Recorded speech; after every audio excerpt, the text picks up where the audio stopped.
Hello everyone, welcome to the PS nursing lecture. आज का आपका बहुत ही इम्पोर्टेंट टॉपिक आपका आज की इस थ्योरी क्लास के अंदर रहने वाला है, जो कि आपका बायोकेमिस्ट्री से रहेगा, कार्बोहाइड्रेट्स। इससे आपके एग्जाम के अंदर क्वेश्चंस पूछे जाते हैं, लॉन्ग क्वेश्चंस में भी पूछ सकते हैं और आपका शॉर्ट आंसर क्वेश्चंस के अंदर भी पूछा जा सकता है, जो कि आपके बीएससी नर्सिंग के लिए और post basic BSc nursing first year के लिए मोस्ट इंपॉर्टेंट टॉपिक है। तो ध्यान से पढ़िएगा। स्टार्ट करते हैं। सबसे पहले बात करेंगे कार्बोहाइड्रेट्स क्या होते हैं। सभी मुझे कार्बोहाइड्रेट के बारे में बताएंगे, कार्बोहाइड्रेट क्या होते हैं और इससे कितना एनर्जी जो है हमें प्रोवाइड होती है। तो सबसे पहले इसके डेफिनेशन को देखते हैं। Carbohydrates are organic compounds composed mainly of carbon, hydrogen and oxygen। Carbohydrates क्या है? ऑर्गेनिक कंपाउंड्स होते हैं जो कि मेनली कार्बन, हाइड्रोजन, ऑक्सीजन से जो है कंपोज्ड होते हैं। अगर सिंपल बात करें तो कार्बोहाइड्रेट्स जो है बॉडी के मेजर एनर्जी यील्डिंग न्यूट्रिएंट जो है उनमें से एक ऐसा न्यूट्रिएंट्स होता है जो कि आप पढ़ेंगे अपना न्यूट्रिशन के अंदर आप पढ़ेंगे। तो न्यूट्रिशन के अंदर आपको कार्बोहाइड्रेट्स पढ़ने को मिलेगा। उसके अंदर आप देखेंगे कि ये क्या है, आपका मेजर एनर्जी यील्डिंग न्यूट्रिएंट्स के अंदर आता है। जैसे कि हम जो है खाना खाते हैं, कोई भी फूड हम लेते हैं, एग्जांपल ले सकते हैं कोई भी राइस, रोटी, ब्रेड, पोटैटो, फ्रूट्स, शुगर। तो इनमें क्या होता है, आपका कार्बोहाइड्रेट जो है वो डिफरेंट फॉर्म्स में प्रेजेंट रहता है। एग्जाम्पल आपको पता होना चाहिए कार्बोहाइड्रेट्स किन में पाया जाता है, जैसे कि राइस, रोटी, पोटैटो। इनमें क्या है, आपका कार्बोहाइड्रेट जो है वो डिफरेंट फॉर्म्स में प्रेजेंट होता है। और कार्बोहाइड्रेट का हमारी बॉडी में इंपॉर्टेंट रोल क्या होता है, ये एनर्जी प्रोवाइड कराता है। स्पेशली जो है ग्लूकोज की फॉर्म में ये हमें एनर्जी प्रोवाइड कराता है। और आपका एमसीक्यू टाइप क्वेश्चन जो है आपके एग्जाम में पूछा जाता है, जैसे कि आपके नर्सिंग कॉम्पिटिटिव एग्जाम्स होते हैं, उसके अंदर आपका एक क्वेश्चन पूछते हैं। क्वेश्चन क्या रहता है आपका कि आपका 1 ग्राम कार्बोहाइड्रेट से कितना एनर्जी जो है प्रोवाइड होती है। क्वेश्चन ये पूछा जाता है। इंपॉर्टेंट क्वेश्चन है, जरूर पूछते हैं आपका एग्जाम्स के अंदर, चाहे आपका post basic BSc nursing entrance exam हो। तो इससे आपका कितना 1 ग्राम कार्बोहाइड्रेट से कितना एनर्जी प्रोवाइड होती है, आपका 4 किलो कैलोरीज जो है इससे एनर्जी प्रोवाइड होती है। तो इसके कुछ फंक्शंस होते हैं कार्बोहाइड्रेट के, जिसमें इसका फर्स्ट पॉइंट है मेजर सोर्स ऑफ एनर्जी। अभी हमने पढ़ा ये एनर्जी का जो है आपका मेजर सोर्स रहता है। स्पेशली जैसे कि हमारा ब्रेन, आरबीसीज जो रहती है और एक्सरसाइज करते टाइम जो हमारी मसल्स रहती है, उनमें क्या करता है, ग्लूकोज यूटिलाइजेशन में इसका बहुत ही ज्यादा इंपॉर्टेंट रोल जो है इसका रहता है। तो ये क्या है, मेन सोर्स होता है एनर्जी का। नेक्स्ट पॉइंट है इसके अंदर storage of energy in the form of glycogen, यानी कि ये एनर्जी को स्टोर करने का काम करता है। जैसे कि बॉडी जो है एक्स्ट्रा ग्लूकोज को जो है डायरेक्टली फ्री ग्लूकोज के फॉर्म में जो है लार्ज क्वांटिटी में स्टोर नहीं करती, बल्कि क्या करेगी, ग्लूकोज से जो है ग्लाइकोजन में जो है कन्वर्ट करती है। तो इसी प्रोसेस को आपका क्या कहते हैं, ग्लाइकोजेनेसिस। जेनेसिस का मतलब क्या होता है, फॉर्मेशन, और ग्लाइको का मतलब आपका ग्लूकोज। नेक्स्ट पॉइंट है इसके अंदर कंपोनेंट्स ऑफ न्यूक्लिक एसिड्स। इसके अंदर क्या होता है कि ये न्यूक्लिक एसिड का एक कंपोनेंट होता है, तो इसका एक कनेक्शन होता है। जैसे कि राइबोस में क्या होता है, राइबोस आरएनए में होता है ये। और एक और होता है आपका डीऑक्सीराइबोज, ये आपका क्या है, इसमें डीएनए में होता है। और जो राइबोज है वो आरएनए में होता है।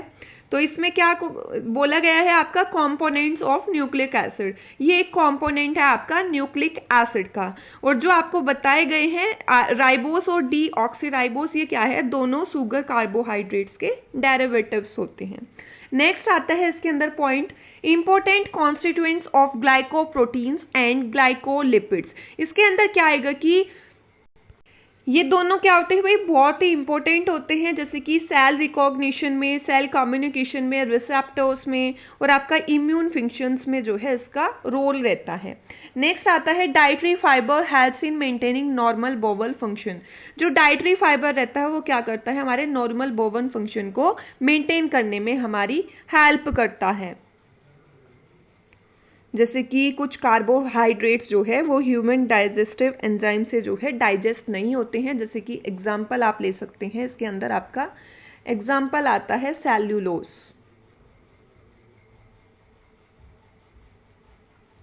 सेल्यूलोज इसके अंदर आपका एग्जाम्पल होता है। ये क्या होता है, एक डाइटरी फाइबर का जो है आपका कॉम्पोनेंट रहता है, जो कि क्या काम करता है, आपका बोवल मूवमेंट को मेंटेन करने में हेल्प करता है सेल्यूलोज। और ये लास्ट पॉइंट अभी आपको बताया है जो कि मोस्ट इंपॉर्टेंट है आपका एमसीक्यूज के लिए, कि 1 ग्राम ऑफ कार्बोहाइड्रेट से कितना एनर्जी जो है प्रोवाइड होती है। तो कितना होती है, अप्रोक्सीमेटली 4 किलो कैलोरीज जो है इससे एनर्जी प्रोवाइड होती है। तो अगर आपसे एमसीक्यूज पूछने लगे, आप आगे जो है नर्सिंग कॉम्पिटिटिव एग्जाम्स की प्रिपरेशन भी करेंगे, एग्जाम भी आप देंगे, तो आपको ये ध्यान रखना है। नेक्स्ट देखते हैं इसके अंदर आप classification of carbohydrates, most important है। अगर आपसे क्वेश्चन लॉन्ग में नहीं पूछा जाता है तो आपसे शॉर्ट आंसर के अंदर पूछ सकते हैं कार्बोहाइड्रेट्स का क्लासिफिकेशन। तो इसके जो है कार्बोहाइड्रेट जो है आपका वो क्लासिफाई किया गया है। फर्स्ट आता है इसके अंदर आपका, इसमें 3 आते हैं आपके मोनोसेक्राइड्स, डाइसेक्राइड्स और पॉलीसेक्राइड्स। अगर बात करें आपका मोनोसेक्राइड्स, मोनो का मतलब होता है आपका 1, और जो आपका आएगा सेकंड पर डाइसेक्राइड्स, डाई का मतलब क्या होता है 2, और नेक्स्ट आएगा आपका पॉलीसेक्राइड्स, पॉली यानी कि बहुत सारे, मैनी। तो अब इनको अच्छे से समझिएगा, अगर आपको टर्म्स अच्छे से समझ आई होगी तो आप जो है इसको अच्छे से समझ पाएंगे। फर्स्ट आता है इसके अंदर आपका मोनोसेक्राइड्स। मोनोसेक्राइड्स अभी आपको बताया, मोनो का मतलब होता है आपका 1, तो आपको ऐसे इसको समझना है। तो मोनोसेक्राइड्स का मतलब क्या होता है, ये क्या होता है भाई, कार्बोहाइड्रेट की एक सिंपलेस्ट यूनिट होती है। इनको जो है आपका हाइड्रोलाइसिस से और स्मॉलर कार्बोहाइड्रेट्स में ये आपका ब्रेक नहीं किया जा सकता है, जो कि आप डेफिनेशन में देख पा रहे होंगे।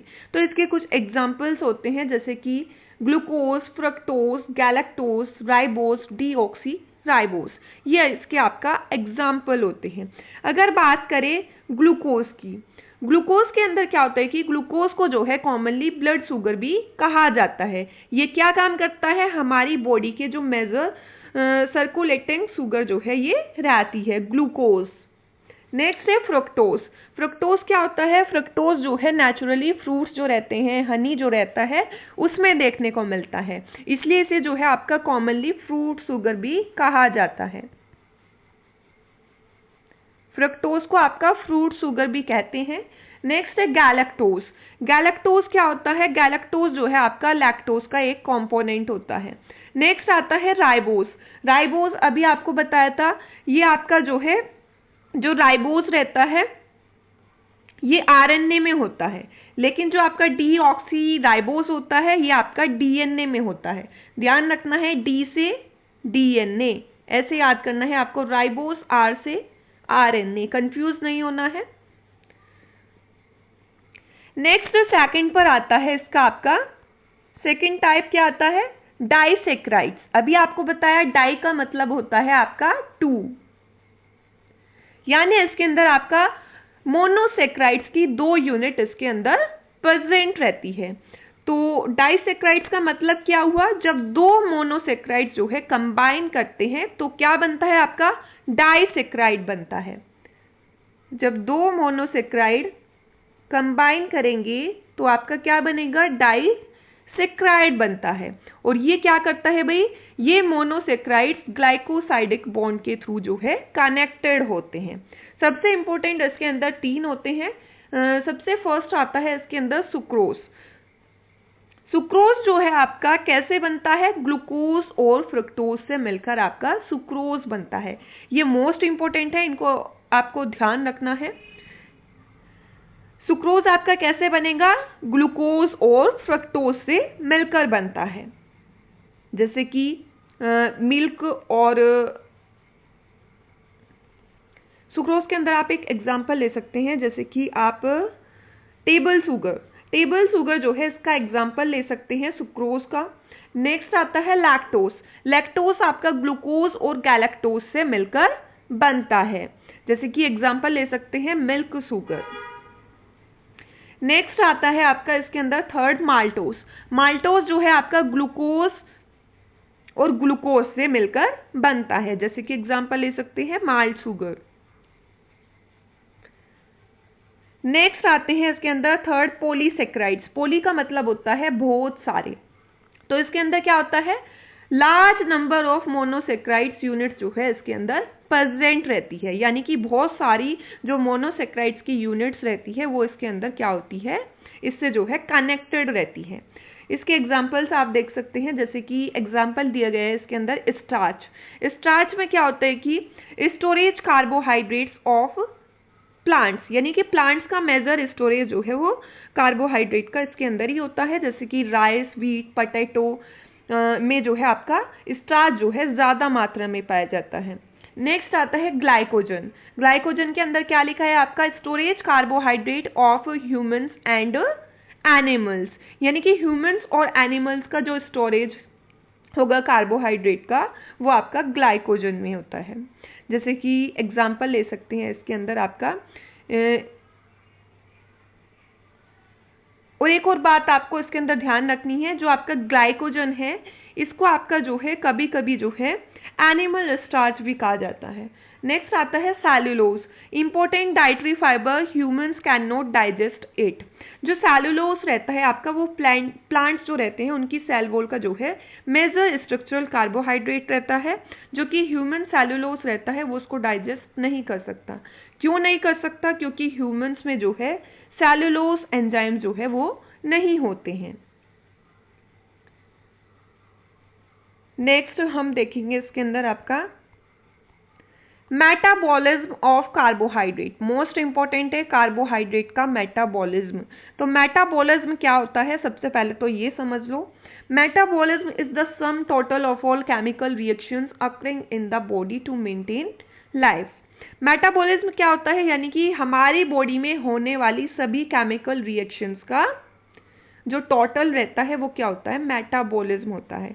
ये हमारा दो टाइप्स में जो है आपका डिवाइड किया गया है, कैटाबॉलिज्म और एनाबॉलिज्म। अब इन दोनों के बीच में डिफरेंस समझ लेते हैं, कैटाबॉलिज्म और एनाबॉलिज्म। अगर बात करें कैटाबॉलिज्म की, कैटाबॉलिज्म क्या होता है, catabolism is the breakdown of complex molecules into simpler molecules with the release of energy.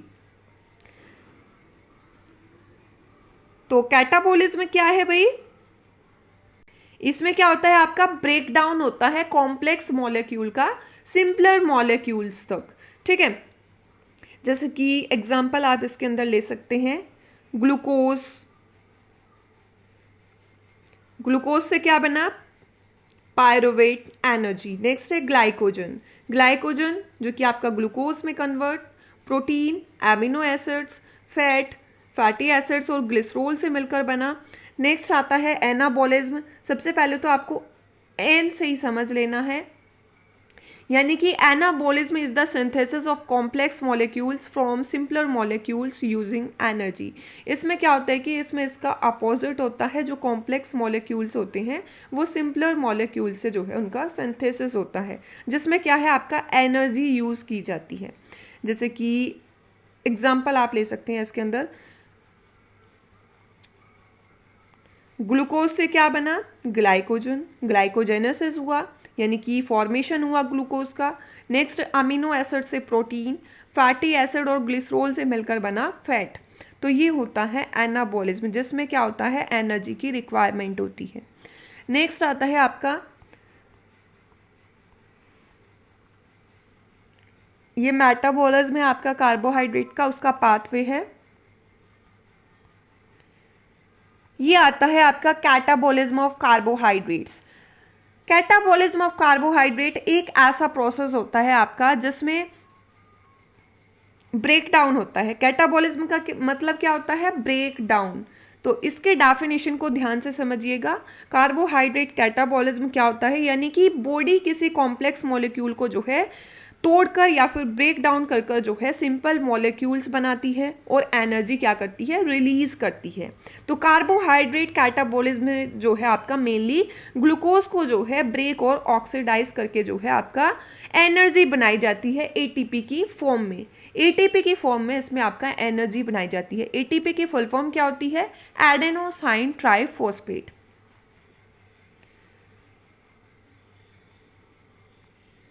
तो इसके थ्रू आप जो है इसको लर्न कर सकते हैं, इजी रहेगा आपके लिए। ग्लूकोज से क्या हुआ, ब्रेकडाउन हुआ, फिर ऑक्सीडेशन हुआ। ऑक्सीडेशन के बाद क्या हुआ भाई, एनर्जी प्रोवाइड हुई एटीपी की फॉर्म में। तो ग्लूकोज जो है वो डायरेक्टली क्या करता है, एटीपी में कन्वर्ट नहीं होता है, उसका भी एक प्रोसेस रहता है, कुछ स्टेप से उसको गुजरना होता है। तो इसका एक पाथवे आता है जिसके अंदर फर्स्ट आता है ग्लूकोज, उसके बाद इसके अंदर ग्लाइकोलाइसिस होता है, pyruvate, acetyl CoA, TCA cycle आती है, NADH, FADH, इलेक्ट्रॉन ETC आती है इसके अंदर, इलेक्ट्रॉन ट्रांसपोर्ट चेन, और लास्ट इसके अंदर आपको फाइनल प्रोडक्ट इसके अंदर देखने को मिलता है ATP plus H2O plus CO2। तो इस पाथवे को जो है समझते हैं, क्या होता है इसके अंदर आपका। तो फर्स्ट आता है इसके अंदर ग्लाइकोलाइसिस। ग्लाइकोलाइसिस को जो है आपको ध्यान से पढ़ना है। ग्लाइको का मतलब क्या होता है, ग्लूकोज। लाइसिस का मतलब क्या होता है, ब्रेक डाउन। इसमें थोड़ा लिखने में प्रॉब्लम होती है, आई होप आपको अच्छे से समझ आ रहा होगा। तो ग्लाइकोलाइसिस का मतलब क्या होता है भाई, ग्लाइको का मतलब हुआ ग्लूकोज और लाइसिस का मतलब क्या हुआ, ब्रेकडाउन। तो ग्लाइकोलाइसिस का मतलब क्या हुआ आपका, ब्रेकडाउन ऑफ ग्लूकोज, ग्लूकोज का ब्रेकडाउन, ग्लूकोज को तोड़ना। तो ग्लूकोज में क्या होता है कि आपका 6 कार्बन इसके अंदर पाए जाते हैं, और सबसे पहले आपको इसकी साइट पता होनी चाहिए कहाँ पर जो है ग्लाइकोलाइसिस देखने को मिलता है। तो इसका साइट रहती है आपका साइटोप्लाज्म, MCQs में भी जो है क्वेश्चन आता है। तो ग्लाइकोलाइसिस की साइट जो है आपका साइटोप्लाज्म या फिर बोल सकते हैं साइटोसोल के अंदर देखने को मिलती है। नेक्स्ट इसके अंदर जो है रिएक्शन आपको देखने को मिलती है। इसमें क्या होता है कि 6 कार्बन मॉलिक्यूल जो है ब्रेक होकर एक दूसरे को तोड़कर जो है 3 कार्बन पायरूवेट मॉलिक्यूल जो है इसके अंदर बनाते हैं, जो कि आप रिएक्शन के अंदर देख पा रहे होंगे। तो इसमें क्या हो रहा है, 6 कार्बन मॉलिक्यूल है ग्लूकोज के, वो उनका ब्रेक डाउन होकर वो क्या बना रहे हैं, 3 कार्बन पायरूवेट मॉलिक्यूल्स बना रहे हैं। तो इसके अंदर नेक्स्ट पॉइंट है आपका, does not directly require oxygen. इसमें क्या होता है कि इसमें आपकी डायरेक्टली ऑक्सीजन की रिक्वायरमेंट नहीं होती है। नेक्स्ट आता है net gain 2 ATP। Net gain 2 ATP का मतलब क्या है, ग्लाइकोलाइसिस के अंदर क्या होता है, इनिशियली इसके अंदर जो है 2 ATP इन्वेस्ट होते हैं, फिर उसके बाद क्या होता है 4 ATP इसके अंदर जनरेट होते हैं। तो इसी की वजह से क्या होता है इसके अंदर नेट 2 ATP जो है देखने को मिलते हैं। 2 NADH भी बनते हैं इसके अंदर, 2 NADH भी जो है इसके अंदर बनते हैं। नेक्स्ट आता है इसके अंदर आपका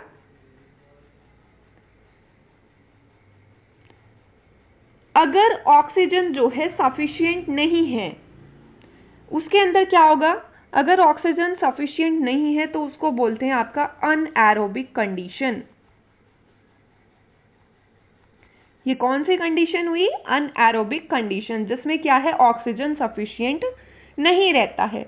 तो उसी वजह से इसमें क्या होता है आपका पायरूवेट से लैक्टेट जो है इसके अंदर कन्वर्ट होता है। ठीक है, नेक्स्ट आता है इसके अंदर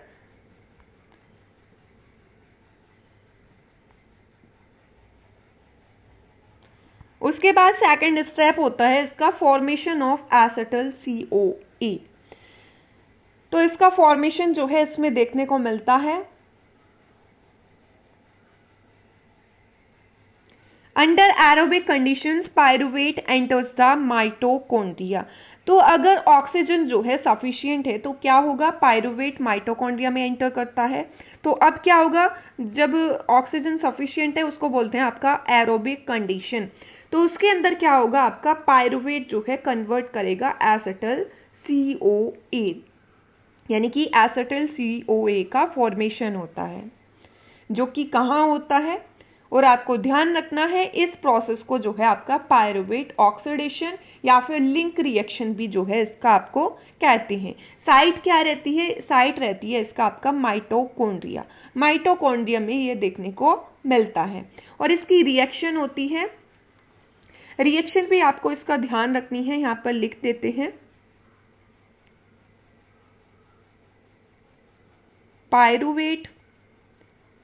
पायरुवेट से बनता है acetyl COA CO2 plus NaDH। तो ये इसकी रिएक्शन रहती है। अगर बात करते हैं during this reaction CO2 is released, क्या देखने को मिल रहा है, इस रिएक्शन में जो है CO2 रिलीज हो रही है और NaDH भी जो है इसके अंदर प्रोड्यूस हो रहा है। एसिटल COA इसके अंदर फॉर्म हो रहा है। Acetyl COA then enters the TCA cycle. उसके बाद क्या करता है, ये एसिटल COA जो है TCA साइकिल में एंटर करता है। तो अगर आपको ये रिएक्शंस याद रहेगी तभी जो है आप समझ पाएंगे। बायोकेमिस्ट्री हार्ड लगेगा आपको, मैं समझ सकती हूँ, आपके लिए नया सब्जेक्ट है पोस्ट बेसिक BSc नर्सिंग के लिए, लेकिन आपको ये समझना पड़ेगा, टाइम से अपना रिवीजन करते रहना है आपको। नेक्स्ट स्टेप इसके अंदर अब आता है TCA साइकिल, जिसको आपका क्रेब्स साइकिल भी बोलते हैं, कुछ नाम से जो है इसको जाना जाता है आपका। जैसे कि TCA का फुल फॉर्म होता है आपका ट्राई कार्बोक्सिलिक एसिडिक साइकिल, ये इसकी फुल फॉर्म रहती है। एक बार और रिपीट कर देते हैं अगर आप लिखना चाहते हैं। TCA का फुल फॉर्म होता है आपका ट्राई कार्बोक्सिलिक एसिड साइकिल, और इसको आपका क्रेब्स साइकिल भी बोलते हैं। साइट्रिक एसिड साइकिल भी जो है इसको आपका कहा जाता है। अगर बात करें इसकी साइट की, ये कहाँ पर देखने को मिलता है, ये माइटोकॉन्ड्रियल मैट्रिक्स के अंदर देखने को मिलता है। तो एसिटल COA जो है TCA साइकिल में एंटर करता है, जो कि हमने स्टेप 2 के अंदर पढ़ा। यहाँ क्या होगा, इसका जो है कंप्लीट ऑक्सीडेशन होता है और मेनली जो है इसके अंदर कुछ प्रोडक्ट्स जो है वो बनते हैं, जो कि आप देख पा रहे होंगे इसके अंदर ये प्रोडक्ट जो है बनते हैं। जैसे कि NaDH इसके अंदर प्रोड्यूस होगा, FADH2 प्रोड्यूस होगा, GTP और ATP यानी कि एनर्जी इसके अंदर प्रोड्यूस होती है और CO2 इसके अंदर प्रोड्यूस होता है। तो TCA साइकिल का जो मेजर काम रहता है वो क्या रहता है, हाई एनर्जी इलेक्ट्रॉन्स कैरियर्स को बनाना। अब क्या होगा, NaDH FADH2 carry high energy electrons to the electron transport chain, यानी कि जो NaDH है और जो FADH2 है, ये क्या करेंगे, ये दोनों जो है अपने हाई एनर्जी इलेक्ट्रॉन्स को जो है ETC तक ले जाते हैं, यानी कि इलेक्ट्रॉन ट्रांसपोर्ट चेन तक ले जाते हैं, जो कि इसका नेक्स्ट स्टेप रहता है।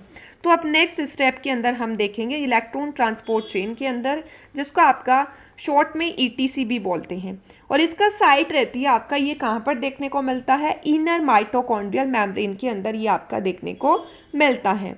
नेक्स्ट आता है इसके अंदर NaDH and FADH2 donate electrons to the ETC। जो NaDH है और FADH2 है, ये क्या करते हैं, ये दोनों अपने इलेक्ट्रॉन्स जो है ETC को डोनेट करते हैं। इलेक्ट्रॉन ट्रांसपोर्ट के दौरान जो है एनर्जी रिलीज होती है, जो कि आपका ATP की फॉर्म में होती है, adenosine triphosphate, through oxidative phosphorylation. इस प्रोसेस को बोलते हैं आपका ऑक्सीडेटिव फॉस्फोरिलेशन, ध्यान रखना है आपको। अब हम देखेंगे, अब हमको ये भी पता होना चाहिए कि ऑक्सीजन का क्या रोल रहता है ETC के अंदर, इलेक्ट्रॉन ट्रांसपोर्ट चेन के अंदर। तो ऑक्सीजन क्या रहता है इसके अंदर भाई, फाइनल इलेक्ट्रॉन एक्सेप्टर जो है इसके अंदर ऑक्सीजन का रोल रहता है, यानी कि ऑक्सीजन जो है इलेक्ट्रॉन्स को एक्सेप्ट करता है और अल्टीमेटली जो है वाटर यानी कि H2O फॉर्म होता है इसके अंदर आपका, जो कि आप देख पा रहे होंगे वाटर जो है इसके अंदर फॉर्म होता है। तो फाइनल रिएक्शन इसके अंदर क्या देखने को मिलती है, ग्लूकोज प्लस ऑक्सीजन, जिससे बनेगा आपका कार्बन डाइऑक्साइड, वाटर और एनर्जी जो है प्रोड्यूस होगी। ये इसका फाइनल रिएक्शन रहती है जब कंप्लीट ऑक्सीडेशन हो जाता है। तो कंप्लीट ऑक्सीडेशन ऑफ 1 ग्लूकोज जो है आपका क्या देगा, अप्रोक्सीमेटली जो है ये आपका 30 से 32 ATP यानी कि एडेनोसाइन ट्राइफॉस्फेट जो है एनर्जी इसके अंदर जो है देता है ये अंडर मॉडर्न बायोकेमिकल अकाउंटिंग। तो 30 से 32 ATP जो है इसमें प्रोड्यूस होती है कंप्लीट ऑक्सीडेशन से। उसके बाद हम पढ़ेंगे storage of glucose in the body, कि ग्लूकोज का जो स्टोरेज रहता है वो हमारी बॉडी में कैसे होता है। तो जो हमारी बॉडी रहती है वो फ्री ग्लूकोज का जो है लार्ज स्टोरेज जो है उसका नहीं करती है, बल्कि क्या करती है, glucose is mainly stored as glycogen. जो ग्लूकोज रहता है वो आपका मेनली स्टोर होता है एज अ ग्लाइकोजन। इसकी 2 मेजर साइट्स रहती है, लीवर और मसल्स। तो सबसे पहले देखेंगे लीवर। लीवर का क्या पर्पस रहता है, स्टोर्स ग्लाइकोजन। लीवर क्या करता है, लीवर का जो पर्पस रहता है, मेजर पर्पस, ये क्या करता है भाई, ब्लड ग्लूकोज को मेंटेन करने का काम करता है, ग्लाइकोजन को स्टोर करता है। Liver glycogen can be broken down into glucose and release into blood. जो लीवर ग्लाइकोजन है ये क्या करता है भाई, ब्रेक डाउन होता है इसका ग्लूकोज में और रिलीज करता है ये ब्लड को।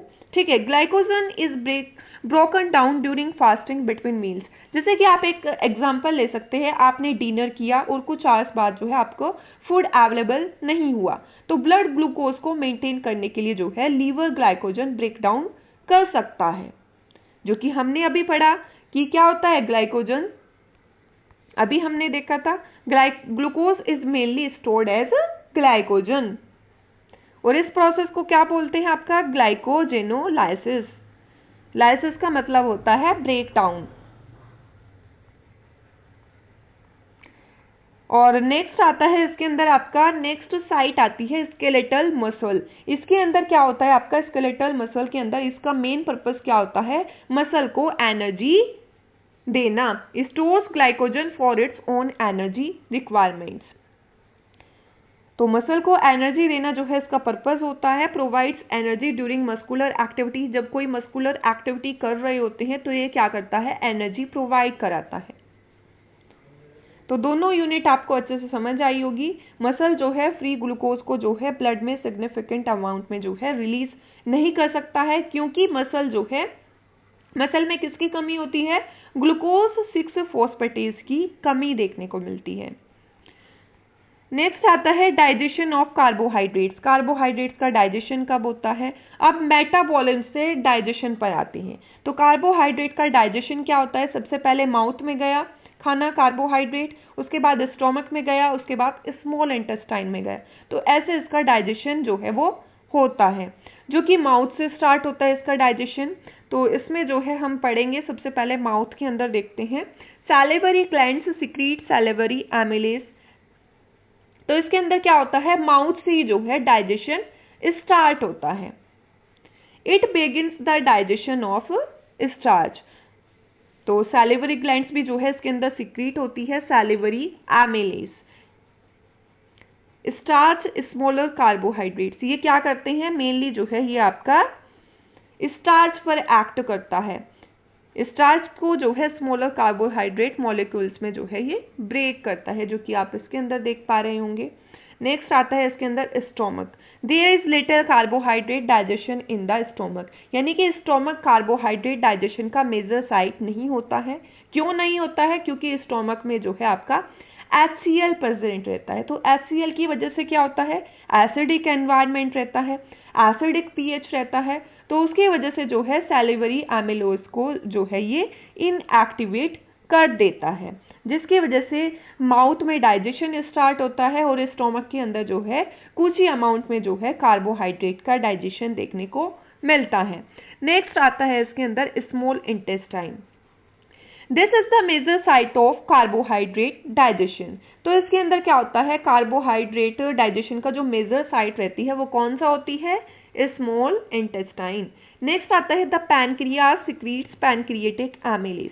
जो पैनक्रियाज रहता है वहां से क्या होता है भाई, पैनक्रियाटिक एमिलेज जो है इसके अंदर रिलीज होता है। ये स्टार्च को जो है स्मॉलर कार्बोहाइड्रेट्स में ब्रेक करता है। देन उसके बाद क्या होता है आपका, intestinal brush border enzymes complete digestion, यानी कि जो इंटेस्टाइनल ब्रूश बॉर्डर एंजाइम्स रहते हैं वो फाइनल डाइजेशन को कंप्लीट करते हैं। ये और ये मोस्ट इंपॉर्टेंट है आपका। तो ब्रूश बॉर्डर एंजाइम्स आते हैं इसके अंदर। फर्स्ट है माल्टेज। माल्टेज का सबस्ट्रेट होता है आपका इसके अंदर माल्टोज, और इसके प्रोडक्ट रहते हैं आपका ग्लूकोज और ग्लूकोज, यानी कि ग्लूकोज और ग्लूकोज से मिलकर बनता है आपका माल्टोज। नेक्स्ट आता है इसके अंदर एंजाइम सुक्रेज, और सबस्ट्रेट रहता है इसके अंदर आपका सुक्रोज, जो कि आपका ग्लूकोज और फ्रक्टोज से मिलकर बनता है। और नेक्स्ट एंजाइम आता है इसके अंदर आपका लैक्टेज। लैक्टेज इसका सबस्ट्रेट होता है लैक्टोज, जो कि आपका मिलकर बना होता है ग्लूकोज और गैलेक्टोज। तो ये आपके इसके अंदर ब्रूश बॉर्डर एंजाइम्स रहते हैं जो कि डाइजेशन को कंप्लीट करते हैं। तो आपको ये बात भी ध्यान रखनी है कि इसके अंदर फाइनल प्रोडक्ट जो है क्या देखने को मिलते हैं कार्बोहाइड्रेट डाइजेशन के, glucose, fructose and galactose. The monosaccharides are ready for absorption. तो अब जो मोनोसेक्राइड्स है वो क्या है, एब्जॉर्प्शन के लिए रेडी है। तो एक बात आपको ध्यान रखनी है, इसके अंदर जो डाइसेक्राइड्स रहते हैं वो क्या होते हैं, वो डायरेक्टली इसके अंदर एब्जॉर्ब नहीं होते हैं, पहले उनको जो है मोनोसेक्राइड्स में ब्रेक करना पड़ता है। उसी के बाद जो है आप फाइनल प्रोडक्ट ये देख पाते हैं ग्लूकोज, फ्रक्टोज और गैलेक्टोज। उसके बाद ये मोनोसेक्राइड जो है एब्जॉर्प्शन के लिए रेडी होते हैं। उसके बाद स्टार्ट होता है कार्बोहाइड्रेट्स का एब्जॉर्प्शन। अब बात करते हैं कार्बोहाइड्रेट के एब्जॉर्प्शन की। इसका मेन साइट रहती है, ये कहाँ पर देखने को मिलता है, small intestine, particularly jejunum. Main site रहती है इसका स्मॉल इंटेस्टाइन, जो कि आपका जेजुनम के अंदर देखने को मिलता है। Only monosaccharides are absorb. इसके अंदर क्या होता है, सिर्फ और सिर्फ मोनोसेक्राइड्स ही जो है इसके अंदर एब्जॉर्ब होते हैं। नेक्स्ट पॉइंट है glucose and galactose absorb mainly through SGLT1। तो जो ग्लूकोज और गैलेक्टोज रहते हैं वो मेनली आपका SGLT1 के थ्रू ही जो है एंटेरोसाइट में जो है एंटर करते हैं। SGLT1 का मतलब रहता है आपका सोडियम डिपेंडेंट ट्रांसपोर्टर जो है ये आपका होते हैं। तो आपको ध्यान रखना है ग्लूकोज और गैलेक्टोज जो कि आपका मेनली SGLT1 के थ्रू जो है एंटर होता है। नेक्स्ट पॉइंट है इसके अंदर फ्रुक्टोज। फ्रुक्टोज जो है आपका एब्जॉर्ब्ड होता है मेनली थ्रू GLUT5 के थ्रू जो है ये आपका एब्जॉर्ब होता है। अब आपको ये पता होना चाहिए कि ये ब्लड में जो है कैसे जाते हैं, कैसे इनकी ब्लड में एंट्री होती है। तो after entering intestinal cells monosaccharides pass into the blood mainly through GLUT2। तो ब्लड में ये कैसे जाते हैं, ये आपका एंटेरोसाइट से जो है ब्लड की तरफ जो है मेनली आपका GLUT2 के थ्रू जो है एंटर करते हैं। नेक्स्ट और लास्ट बात करेंगे, कुछ कार्बोहाइड्रेट के डिसऑर्डर्स देखने को मिलते हैं जिनसे आपके क्वेश्चन भी पूछे जा सकते हैं आपके बायोकेमिस्ट्री एग्जाम के अंदर। तो इसके कुछ डिसऑर्डर्स होते हैं जैसे कि डायबिटीज मेलाइटस। डायबिटीज मेलाइटस जो है इसमें देखने को मिलता है, जो कि एक कार्बोहाइड्रेट का डिसऑर्डर होता है। इसके अंदर क्या होता है कि ब्लड ग्लूकोज जो है एलिवेटेड देखने को मिलता है। किस प्रॉब्लम की वजह से, या तो इंसुलिन सिक्रीशन की वजह से, इंसुलिन के एक्शन की वजह से, या फिर इन दोनों में कुछ ऐसा प्रॉब्लम हो जाती है जिसकी वजह से ये देखने को मिलता है। नेक्स्ट आता है हाइपोग्लिसीमिया। हाइपो का मतलब होता है आपका लो और ग्लिसीमिया का मतलब होता है ब्लड ग्लूकोज, यानी कि हाइपोग्लिसीमिया इसमें क्या होता है कि ब्लड ग्लूकोज का जो लेवल रहता है वो क्या है, कम देखने को मिलता है। और इसमें कुछ सिम्टम्स देखने को मिलते हैं जैसे कि ट्रेमर, हंगर, वीकनेस, कंफ्यूजन, ऐसे कुछ सिम्टम्स इसके अंदर देखने को मिलते हैं। नेक्स्ट आता है हाइपरग्लिसीमिया, जो कि इसका अपोजिट रहता है हाइपोग्लिसीमिया का। इसके अंदर ब्लड ग्लूकोज लेवल जो है आपका हाई देखने को मिलता है। नेक्स्ट आता है ग्लूकोसूरिया। ग्लू का मतलब ग्लूकोज, यूरिया का मतलब होता है आपका यूरिन, यानी कि इसमें यूरिन में जो है ग्लूकोज प्रेजेंट रहता है। नेक्स्ट है lactose intolerance, galactosaemia, hereditary fructose intolerance, glycogen storage disease. तो ये कुछ डिसऑर्डर्स होते हैं कार्बोहाइड्रेट के, जो कि कार्बोहाइड्रेट में अगर कुछ प्रॉब्लम हो जाती है उसके डाइजेशन एंड एब्जॉर्प्शन में, तो उसकी वजह से ये डिसऑर्डर्स जो है देखने को मिलते हैं। तो ये आज का क्लास थी आपका कार्बोहाइड्रेट से, मोस्ट इंपॉर्टेंट टॉपिक था आपका बायोकेमिस्ट्री के अंदर। आपको जो है अच्छे से समझ आया होगा, सभी मुझे कमेंट सेक्शन के अंदर जरूर बताएंगे, और नेक्स्ट टॉपिक के लिए भी जो है मुझे कमेंट सेक्शन के अंदर जरूर बताना है कि आपको किस टॉपिक से जो है, किस सब्जेक्ट से जो है आपको नेक्स्ट थ्योरी क्लास चाहिए। Thank you for watching.